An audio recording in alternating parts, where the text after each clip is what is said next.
let's go. Out you go. Señor, Ready?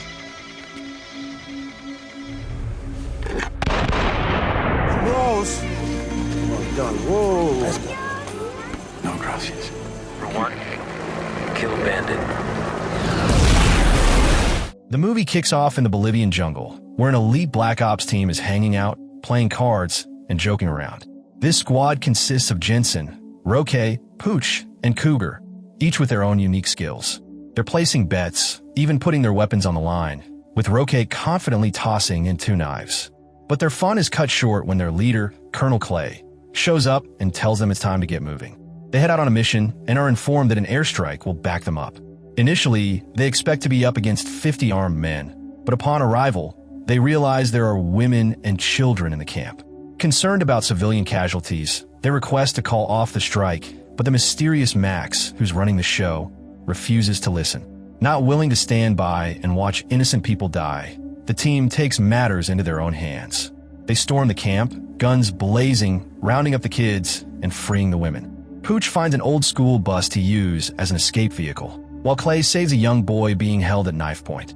As they make their getaway, Roque worries about how much time they have before the airstrike hits. His fears come true when the bombs drop, engulfing the jungle in flames. The explosion sends the bus crashing off the road and into a ditch. A rescue chopper arrives, but instead of leaving, the team decides to let the rescued civilians take their seats. Just when it seems like they've done the right thing, a jet appears and blows the helicopter out of the sky. The team rushes to the crash site and quickly realizes that the strike was meant for them.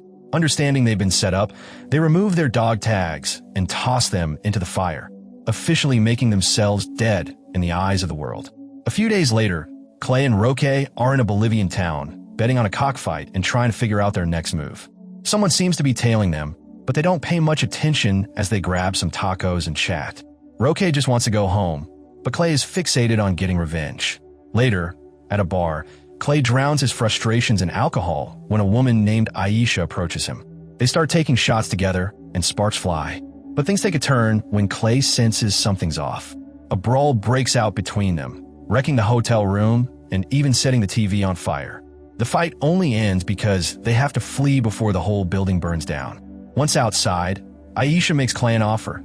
She'll help him and his team get back to the US, but only if they agree to take out Max. She calls it a suicide mission, but Clay seems intrigued. Before leaving, she hands him a card and tells him where to meet her. The next day, the whole team meets her at a graveyard, where she lays out the plan and assures them she has the money to back the operation. Roque isn't thrilled about it, but Cougar, their sniper, is all in. As he points out, the CIA started this mess, so why not finish it? Meanwhile, in Dubai, Max is busy doing shady business with a group of Indian scientists who've developed a powerful new weapon. When one of them hesitates to make the deal, Max's right-hand man, Wade, casually pushes the poor guy off a skyscraper. The rest quickly change their minds and agree to sell. Back near the Mexican border, Aisha smuggles Clay's team back into the US by stuffing them into coffins. Meanwhile, Max watches from his helicopter as his new weapon, some kind of sonic device, completely wipes out an island without leaving a trace. He calls it eco-friendly destruction. Later, while lounging on a beach, he shoots one of his assistants just because she stumbled while holding an umbrella for him. This guy clearly has no soul. Elsewhere, Roque and Jensen fake an injury in the middle of nowhere, tricking a rescue team into sending a helicopter. The moment the chopper arrives, the team takes down the crew with tranquilizer darts, steals the helicopter, and loads it onto a truck. Back at their hideout, Cougar gives it a fresh paint job to make it look like a police chopper. As Jensen unsuccessfully flirts with Aisha, Roque remains suspicious of her. She warns him about how ruthless Max is, but Roque isn't buying it and even threatens her. The rest of the team steps in before things get out of hand. The group then launches an ambush on a convoy they believe is transporting Max. Pooch pilots the disguised helicopter while Wade spots him through binoculars and immediately recognizes him.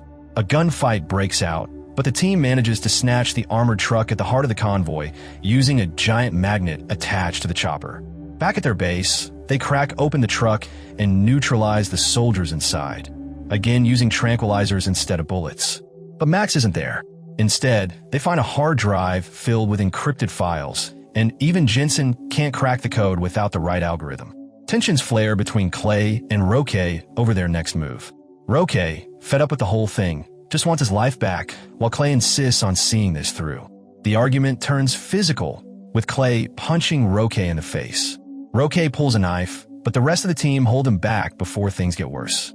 Later, Clay and Aisha grow closer, and things heat up between them. During their intimate moment, Aisha warns him that if he ever truly fought Roque, Roque would kill him. She also points out that Clay's loyalty to his men might be his biggest weakness. Clay, ever confident, doesn't seem too worried. The following day, Pooch forces Clay and Roque to put their differences aside and apologize, hoping to restore some peace within the team. With that settled, they move forward with their plan to obtain the algorithm they need. Jensen takes the lead, casually walking into an office building and navigating his way to the necessary computer. Just as he's about to leave with the data, 3 security guards confront him. Fortunately, Cougar provides precise cover fire, allowing Jensen to escape successfully.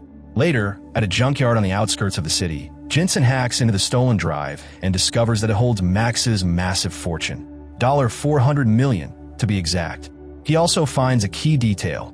The drive is frequently plugged into a terminal at the port of Los Angeles. Now, they finally have a lead on their elusive enemy. Meanwhile, in Mumbai, Wade is in negotiations with the Indian scientists again. A problem with the payment has caused tension, and now they're demanding a full $1 billion, paid in cash. Despite the setback, Max agrees to their terms.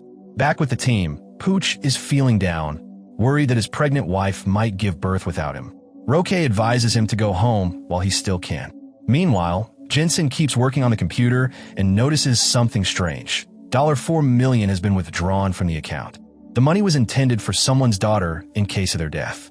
After digging deeper, he realizes that the recipient is Aisha. Before they can react, the team barges in on Aisha and Clay, who are in bed together. Chaos erupts as a shootout breaks out, leaving both Aisha and Jensen with gunshot wounds to the arm. Aisha manages to escape, first hiding in the bathroom, and then making her way out through a shattered window. At the same time, Max finalizes the deal with the weapons manufacturer, confirming he's willing to pay the $1 billion sum in cash. Meanwhile, the team debates their next move. Despite the danger, they decide to head to the port, knowing Max will be there. Pooch waits outside in a van while the others break in. Jensen moves across shipping containers with Cougar covering him. He gets Clay and Roque inside before heading for the server room. However, their plan quickly falls apart when heavily armed security personnel ambush them. One by one, they are captured. To make matters worse, Roque turns on them, knocking Clay unconscious and revealing that he cut a deal with the enemy. He walks away freely as the rest of the team is restrained. The guards line up the captured team in front of a shipping container, preparing to execute them. When Pooch refuses to kneel, they shoot him in both legs. Just when it looks like the end, Aisha appears on top of a container and launches a missile, creating a massive explosion that provides a much-needed distraction. Seizing the opportunity, the team fights back and regains control of the situation. Meanwhile, in another part of the port, Max forces the scientist to arm the weapon before casually shooting him in the head. With a remote detonator in hand, he now has the power to trigger an enormous explosion within 10 seconds. As the team regroups, Clay and Aisha reconcile. Elsewhere, Roque is busy loading stacks of stolen cash onto a private jet. The pilot hesitates, concerned about the lack of space needed for takeoff. Before he can do anything, Clay arrives, guns blazing. The two engage in a brutal hand-to-hand fight, with Roque initially gaining the upper hand. Eventually, Clay manages to throw him off the plane steps. Roque, now desperate, forces the pilot to take off at knife point. Just as Clay is walking away, Wade speeds toward him on a motorcycle, gun in hand. At the last moment, Cougar takes him out with a sniper shot, causing both Wade and his bike to crash into the jet. The collision results in a fiery explosion, scattering money everywhere. Clay then sets off to confront Max. He finds him at a crane pickup point, attempting to board a helicopter. Clay fires several shots to keep the chopper from getting close. During the confrontation, Max accidentally drops the detonator, sending it plummeting toward the water. Clay dives after it, desperate to stop the impending disaster. Taking advantage of the moment, Max makes his escape. In the movie's final moments, Max is seen, injured but alive, on a local bus. His expensive watch quickly catches the attention of two passengers, who waste no time robbing him. Meanwhile, Aisha makes it clear that any potential relationship with Clay is on hold until Max is taken down for good. Back home, Pooch successfully pulls off a covert operation to reunite with his wife just in time to meet their newborn baby. As the credits roll, we see the entire crew, Aisha included, relaxing and enjoying a soccer game featuring Jensen's niece's team. Thanks for watching. If you're new here, don't forget to subscribe for more movie recaps. See you next time.